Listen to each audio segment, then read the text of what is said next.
So this is the mesh cover for the Vego Garden bed, and we're going to change this out today. There is the greenhouse cover that's been on since last fall, and then that cover. So what the difference is, that cover doesn't allow water through. So like when it rains, the water doesn't get through that one, and then that one holds in, you know, heat and humidity, which is great. And then this one allows more airflow, allows water to come through. So like when it rains, it's gonna get, the plants will get watered. And because our temperatures have warmed up, it's time to switch these two covers out. Thank you guys so much for watching this video. My name is Sierra and I garden in Ohio Zone 6A. And yeah, welcome to the channel. Let's go ahead and pull this cover off.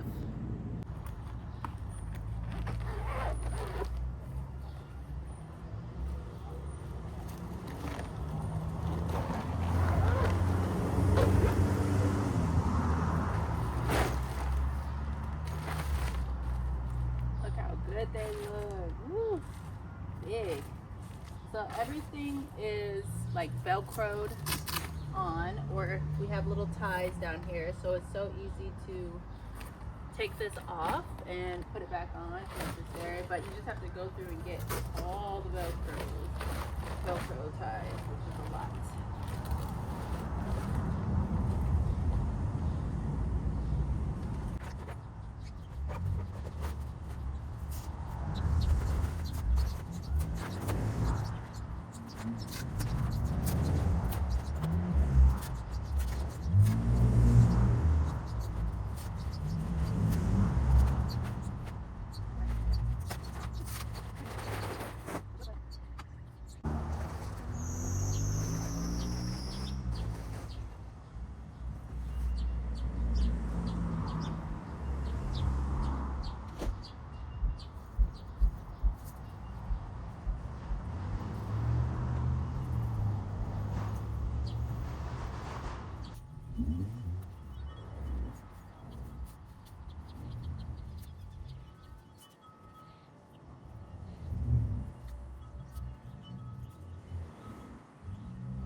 So the cover's on and it is nice and snug as it should be.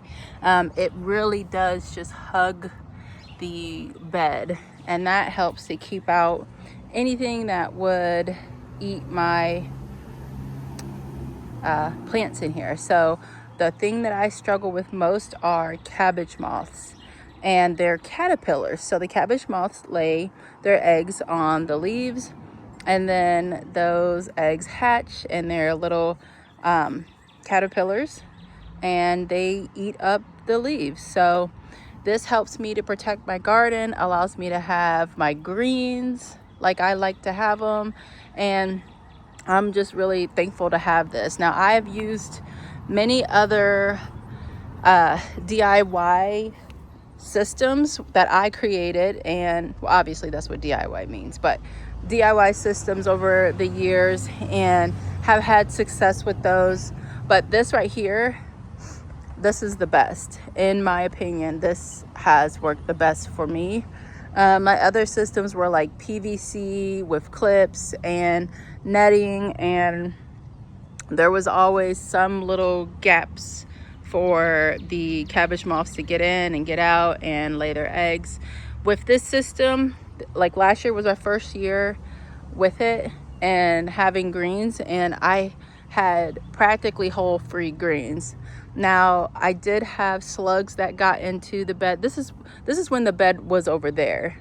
So I had slugs that got into this bed, and I think it might have been, I'm not sure, like early spring. I don't know when slugs come out. They usually come out at night to eat, but I'm hoping we don't have any slug issues with this bed. I might even try to take some preventative measures just in case. But I'm very happy with this cover system and the greenhouse cover one too. So we'll, once it gets late fall and starts to get chilly, we'll put that greenhouse cover back on, and maybe even try to overwinter some plants in there, which I didn't do. I did this winter to a point, and then I had to dig everything up and take everything out. So I didn't go all winter with the greenhouse cover because we were doing this stuff here. So I had to take those beds out and move everything. But anyways, I want to show you guys something that I've got in the house that I think is really cool before we end this video. So I've got two mushroom blocks going. Both are oyster. This one is like a regular gray oyster mushroom, and it is growing so fast. Look at that. Beautiful. I love oyster mushrooms. They kind of have a seafood type of flavor to me, so I do like to grow them. And then over here, now I got this block from Home Depot last weekend, I believe. Yeah, last Sunday. Today is Friday, and look how far those mushrooms have come. Now these are pink oyster. Isn't that crazy? They just look so cool. I don't really like clusters of things, but when it comes to mushrooms, like, I'll deal with that look, but typically I don't really like to look at something like this, but I'm showing you guys. But yeah, so super cool. Check your Home Depots, because the one I went to had a big display of North Shore mushroom options, and then they also even had plugs, so you could start mushrooms in logs. You want to pick like the right type of wood that's good for growing mushrooms.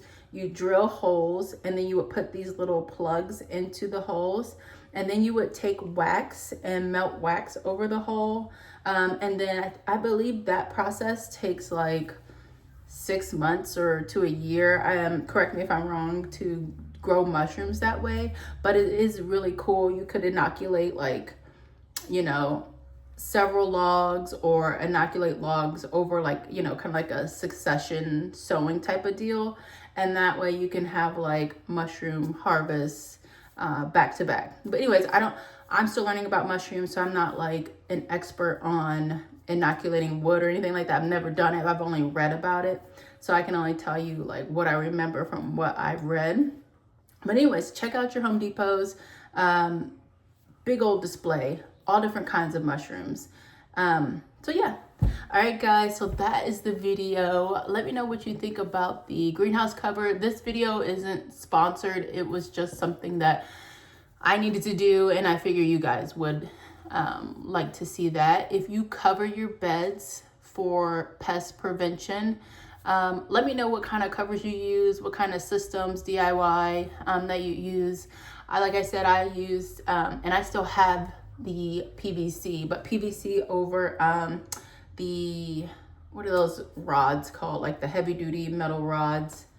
I can't remember what they're called, but I hammered them into the ground on all four corners of the bed. then ran the PVC like crossways, like the PVC crossed in the middle like this. And then I took plastic and covered it, and then I clamped the plastic with like these big clamps that I got from Lowe's. And that worked for a while. Usually, I don't know what it was, but like, I don't know, something always happened to the plastic. The plastic was never right.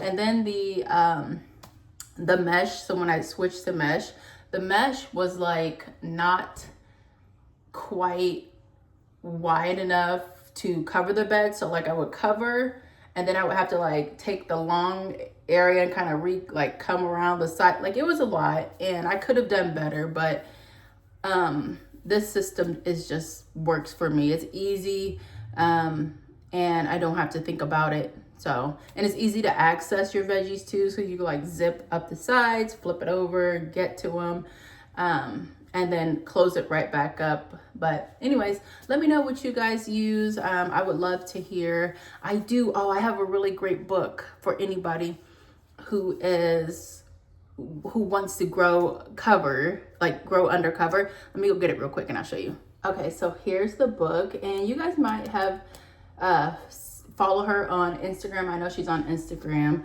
but this book, before I bought it, I rented it from my library for probably like 2 years. I would rent it and go through it and then try to implement some of her tips. But I ended up buying it from a used book website. I love buying my books used. So I go to thriftbooks.com and then I search for the books that I want. And if they are still too expensive, I'll kind of just put them in my cart and then like wait for a bit. Or you might find them for cheaper on other sites. So like I kind of shop around when I'm buying something. I know it's just a book, but like, yeah. But still, like this book right here, so much information on growing undercover, and it's just a really nice detailed book on that. So if you guys are looking for that, if you grow in a cold zone, if you grow in an area where, well, actually this is for everyone. So if you grow in a cold zone, there is information about covering to, hold in warmth.